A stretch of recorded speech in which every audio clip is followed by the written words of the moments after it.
नमस्कार दोस्तों, स्वागत है आप सभी का मेरे YouTube चैनल पर लर्न इंग्लिश विद विकास चौहान। आज मैं आपको top 5 tips for error free speaking के बारे में बताने वाला हूँ। यह एरर फ्री स्पीकिंग टिप्स आपको अंग्रेज़ी भाषा अच्छे से सीखने के लिए और कम से कम गलती करने के लिए मददगार होगी। आपकी सब गलतियाँ आप सुधार सकोगे और अच्छे स्पीकर बन सकोगे।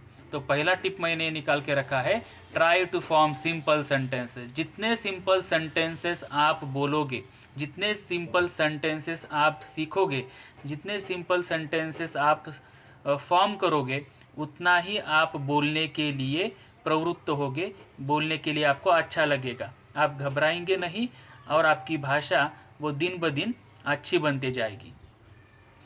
Avoid complicated sentences. You have to avoid complicated sentences and you have to use simple sentence structures. आपको जो complicated sentences है, जो लंबे लंबे sentences है, जो difficult sentence structures है, वो आपको निगलेक्ट करना है, अवॉइड करना है शुरुआत में।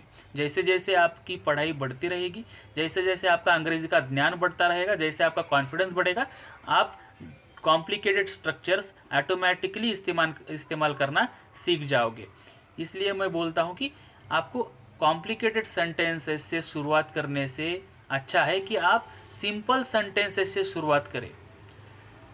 और दूसरी बात यहाँ पर आती है, use short and meaningful structures. जितने छोटे छोटे वाक्य आप बोलना शुरू करोगे, उतना आपका कॉन्फिडेंस लेवल बढ़ता जाएगा और उतनी ही आपकी गलतियाँ जो बोलने में है वो कम होती जाएंगी।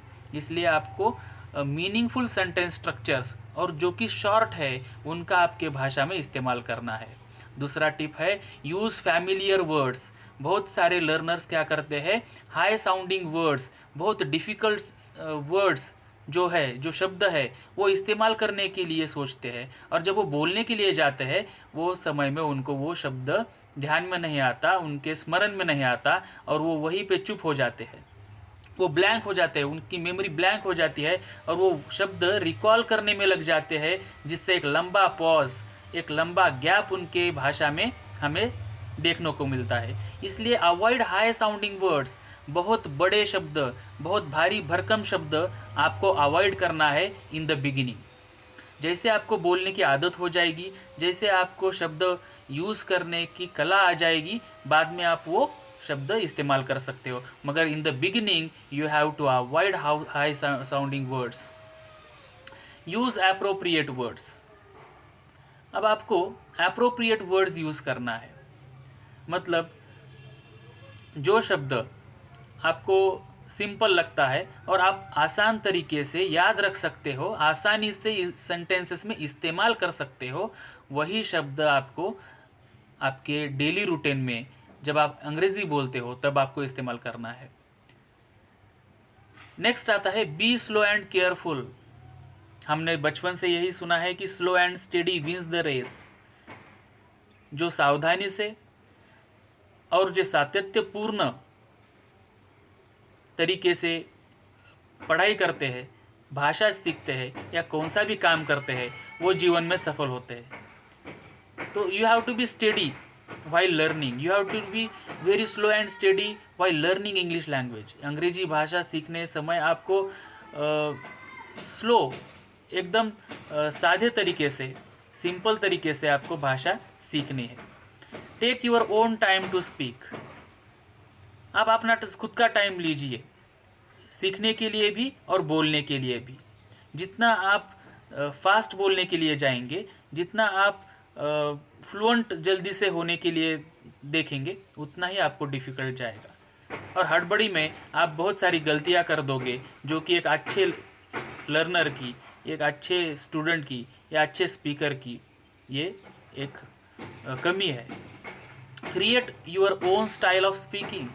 आपको क्या करना है, आपका खुद का एक स्टाइल इन्वेंट करना है। आप जैसे बोलते हो वैसे बोलिए। जैसे हम अपनी मातृभाषा बोलते हैं, हम किसी को इमिटेट नहीं करते, हमें जैसी वो भाषा आती है हम वैसे ही बोलते हैं।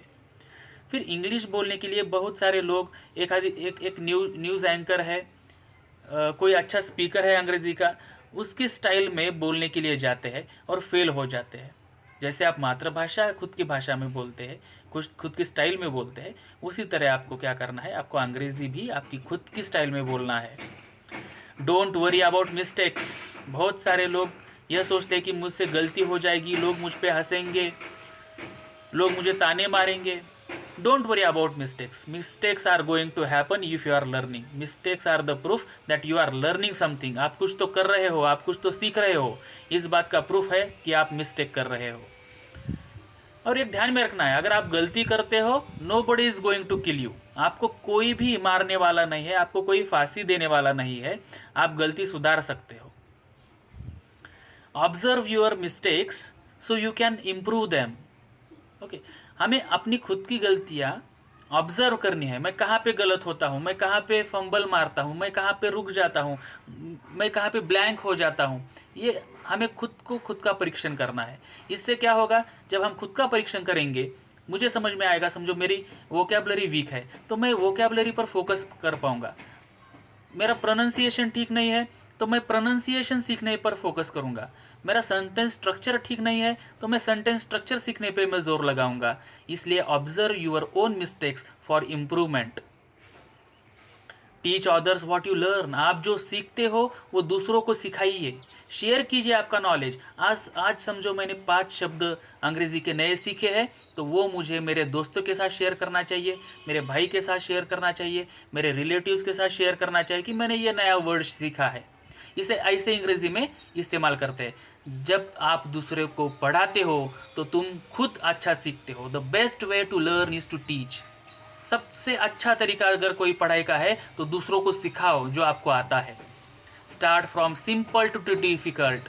बहुत सारे लोग यही गलती करते हैं, एकदम से फ्लुएंट इंग्लिश बोलने के लिए जाते हैं, एकदम से हाई साउंडिंग वर्ड्स यूज़ करने के लिए जाते हैं, एकदम से डिफ़िकल्ट सेंटेंस स्ट्रक्चर्स यूज़ करने को देखते हैं और वहाँ पे वो निराशा का सामना करते हैं। जब वो निराशा का सामना करते हैं, उनका आत्मविश्वास वहीं पर कम हो जाता है और वो बैकफुट पर आ जाते हैं। इसलिए मैं हमेशा बोलता हूँ, सिंपल टू डिफ़िकल्ट जाइए। पहले simple sentences, simple words, simple structures, simple knowledge. और दूसरा बात मैं बोलना चाहता हूँ, नोन टू अननोन सीखिए। जो आपको आता है पहले उसको इस्तेमाल कीजिए और जो नहीं आता है उसको सीखिए, उसकी प्रैक्टिस कीजिए और फिर आगे बढ़िए। और बोनस टिप मैंने एक यहाँ पर निकाल के रखा है, हैव कॉन्फिडेंस। आप जो कुछ भी करते हो कॉन्फिडेंस के साथ कीजिए, आत्मविश्वास के साथ कीजिए। ये दुनिया आपकी मुट्ठी में आ जाएगी, ये दुनिया आप जीत सकोगे। I can do it. आप खुद को बताइए कि ये मुझसे होगा, ये मैं कर सकता हूँ। It is not a big task. ये बड़ा टास्क नहीं है, मेरे लिए छोटा टास्क है। और दूसरी बात आपको खुद को बोलनी है, it is a simple task.